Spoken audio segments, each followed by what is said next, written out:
สบายดีเด้อพ่อแม่พี่น้องชาวลาวหรือชาวไทยเฮาทั่วทุกมุมโลกเนาะมาพ่อถึงกับครอบครัวขอทานแดก2 3 4 5 6 7 8 9 10พ่อแม่พี่น้องนะคลิปนี้ขอฝากถึงอีหมอนโดยเฉพาะเด้อนะมึงมาฟังกูไว้หาอีหาภาคยองซีนมึงอันการที่ว่ามึงเอาเว้าเรื่องของเบญไยเอหรือว่าโอเครีจอยออกมาเนี่ยนะพอผลประโยชน์มึงทั้งนั้นฮะเป็นอย่างมึงเหลือมกเหลือใจแห้งติที่ว่าโอเคเขาเว้าให้ว่าให้มึงก็ว่ามึงเนี่ยนะ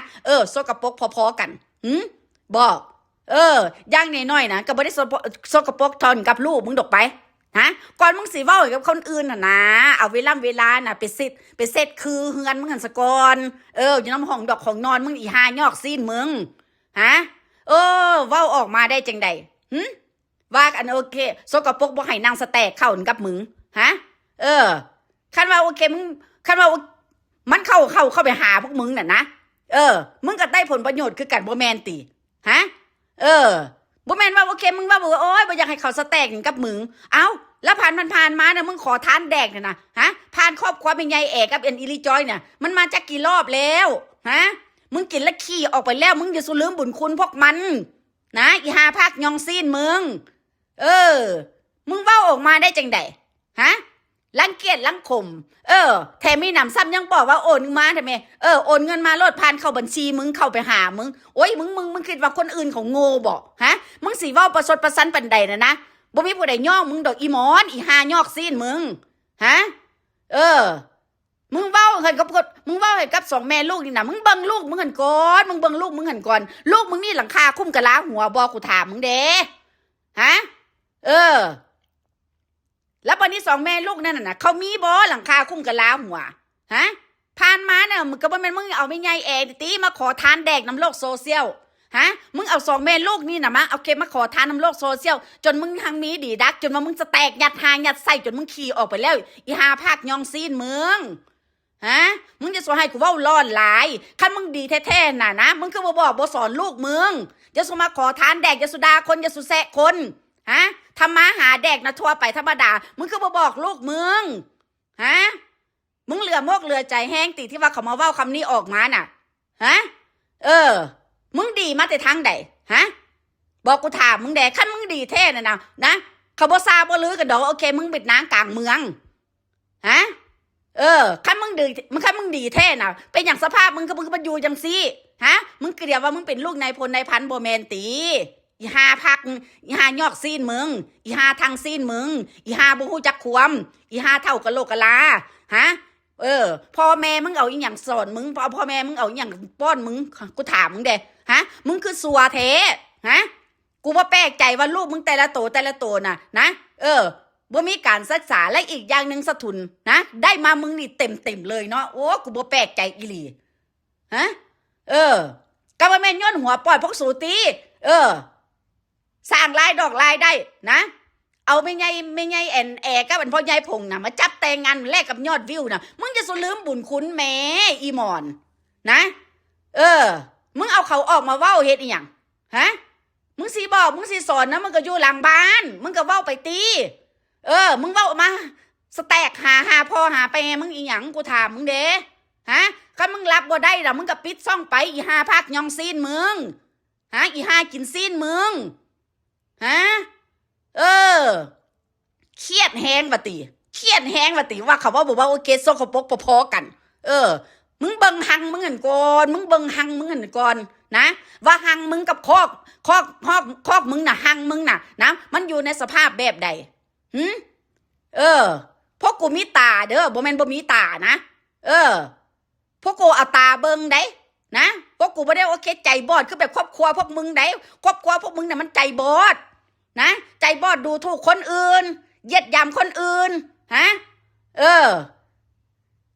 คันว่ามึงฮู้จักมีจิตใต้สำนึกนะมึงสิบ่ออกมาเว้าดอกอีหมอนนะมึงงูอยู่แก่ใจว่าเขานี่นะบ่ได้เล่นโลกโซเชียลเขาบ่มีทางสู้มึงแล้วเขาเอาออกมาเว้ามาว่าแลกกับยอดวิวติฮะ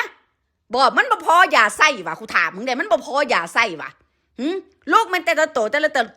มันบ่ได้เลี้ยงมึงว่ะฮะโอ้จะแม่นสัวคักสัวแน่เด้อกูก็บ่เคยฮู้บ่เคยเห็น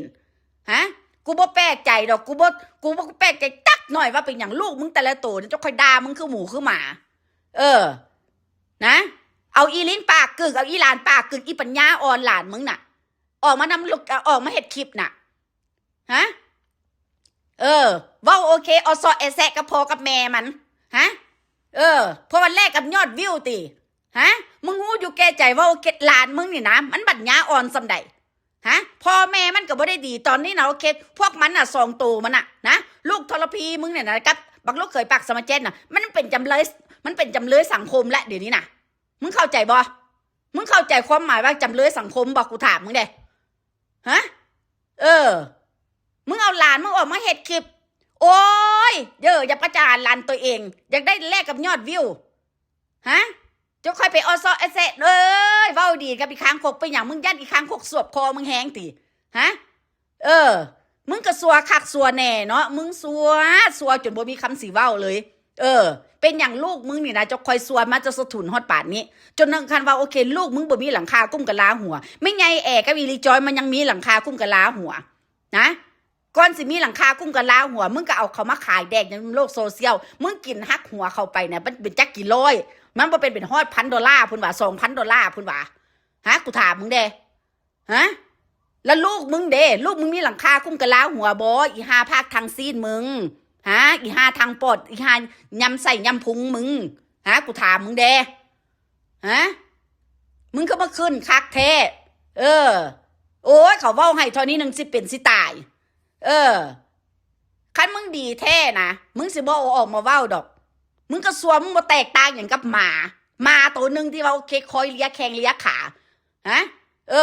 เลียแข้งเลียขากับผู้นั่นกับผู้นี้เอาเรื่องนั่นเรื่องนี้ขึ้นมาเว้าฮะปากมึงน่ะมันอยู่ดีๆเด้ปากมึงน่ะฮะกูว่ามึงแก่ไปนะมึงเท่าไปนะกูว่าปากมึงคือสิบ่ได้เคี้ยวมากดอกกูว่าปากมึงเนี่ยโอเคคือสิเลือดกกปากมึงเลยแค่วมึงสิล้นออกจากปากมึงอีหามึงฮะเบิ่งสภาพมึงหันเด้เบิ่งสภาพมึงหันเด้มึงคิดว่ามึงสิอยู่ได้นานบ่ฮะกูถามมึงเด้โอ้ยอยากอยู่เห็นสภาพของลูกของเต้าโน่นนี่นั่นกูก็บ่อยากให้มึงตุยหรอกไปกูก็บ่อยากให้มึงตุยไว้กูอยากให้มึงเบิ่งความหายนะของลูกมึงคือกันนะซุมื้อนี่เป็นจังได๋สะใจมึงบ่ฮะมันตัวมันต้มมันตุ่นคนอื่นน่ะโอเค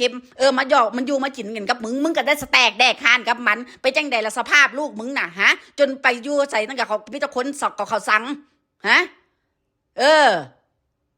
แม่นบ่กูเว้าถูกบ่ฮะก่อนมึงเสียวออกมาเว้าเกี่ยวกับเรื่องของแม่ลูกนั่นนะมึงเบิ่งสภาพมึงให้มันดีซะก่อนนะมึงน่ะบ่แตกต่างอย่างดอกนะมึงบ่แตกต่างอย่างกับว่าลูกมึงน่ะโอเคอยู่ในแต่ว่าอยู่ในรูหนูนะมึงก็คือกันนะมึงน่ะกบอยู่ในกะลามึงน่ะน้ำเต็มแก้วมึงบอกลูกมึงบอกสอนลูกหลานมึงบ่ได้บ่ซั่นพวกมึงน่ะสิบ่ออกมานั่งขอทานแดกแบบนี้นะผู้ใดใจบอดกูถามมึงเด้ฮะบอกผู้ใดใจบอดไม่เห็นคอมบอกคอมเมนต์นี่สิเป็นสิตายรับบ่ได้ก็บ่ต้องเบิ่งพิมพ์เข้ามาได้จังใดว่าซั่นโอ้ยอีหมอนอีหามึงเอ้ยมึงว่าโอเคคันมึงดีแท้นะโอเคมึงอาบน้ำอาบในโน่นนี่นั่นมึงจะคอยออกมานั่งเว้าหักแต่ว่าคิดใจของมึงน่ะมันเปื้อนมันสกปรกกว่าห่างกายมึงอีกอีหามึงฮะคันมึงบ่จิตใจสกปรกน่ะมึงสิมาอยู่ในสภาพแบบนี้ติฮะบักบุญใต้น่ะเป็นหยังจะคอยไปเอาเมียใหม่ล่ะฮะกูสิย้อนคืนว่าเราบอกว่าโอเคเลี้ยงมันแม่อีลีจอยก็พออีลีจอยโน่นนี่นั่นฮะผู้ใดไปฮู้ไปเห็นกับมึงฮะผ่านมาน่ะมึงสิเลี้ยงหรือบ่เลี้ยงเดี๋ยวบ่มีผู้ใดฮู้จักมึงสิขึ้นมาเว้าเฮ็ดหยังฮะเอาไปเอามาแล้วมึงหิวแสงเนาะมึงเบิ่งหนังหน้ามึงสังกรหมอนมึงเบิ่งหนังหน้ามึงสังกรว่ามึงน่ะมึงสิอยู่ได้ต่ออีกตึมอีกจักปีนะก่อนมึงสิว่า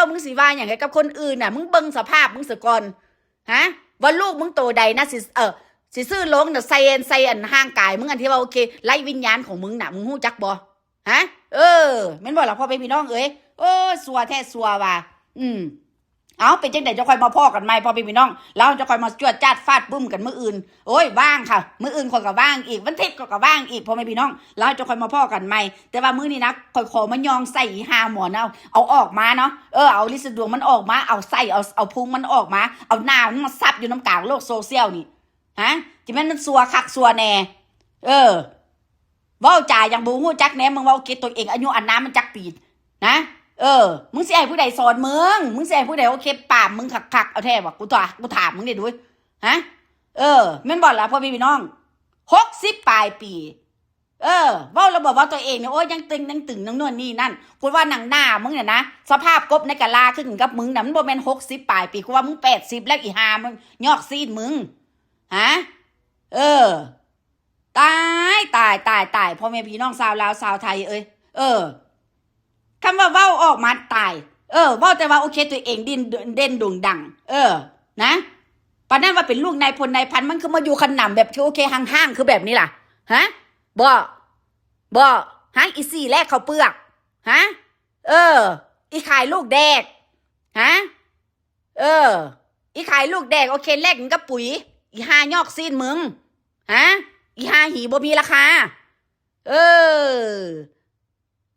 ว่าสันโอเคลูกแต่ละตัวออกมาว่าสันโอ้ยจะเป็นปัญญาอ่อนกูบ่แปลกใจสมพอว่าโอเคจิตใจมึงต่ำตุ่มฮอดป่านนี้มึงมองคนอื่นเนี่ยนะด้อยกว่ามึงอีกฮะเพราะแต่ว่าโง่หัวขึ้นได้เป็นบ่ล่ะพ่อพี่น้องมีอยู่มีกินน้อยนึงโอ้ยคมเห็นคนอื่นนับภาษาเฮ็ด YouTube ซื่อๆซัวว่าโอเคสิหังมีดีดักคือคนอื่นเขาหาเงินหาคำโอเคเป็นร้อยล้านเป็นตื้อตายแล้วบนแหนมมึงกับสัตว์อันกะลาหัวตัวเองจักหน่อยมันบ่ล่ะพอเป็นพี่น้องเอาแล้วจะค่อยพ่อก่อนไหมพอเป็นพี่น้องผิดพลาดประการใดขอโทษขออภัยนะมันหลายแล้วพอเป็นพี่น้องนะมันยองหัวอีหมอนลิ้นว่าสันโทไปเอาตีนเหยียบหน้าอีหาหมอนเนาะพอเป็นพี่น้องแล้วจะค่อยพ่อกันไหมเด้อโอเคบ๊ายบาย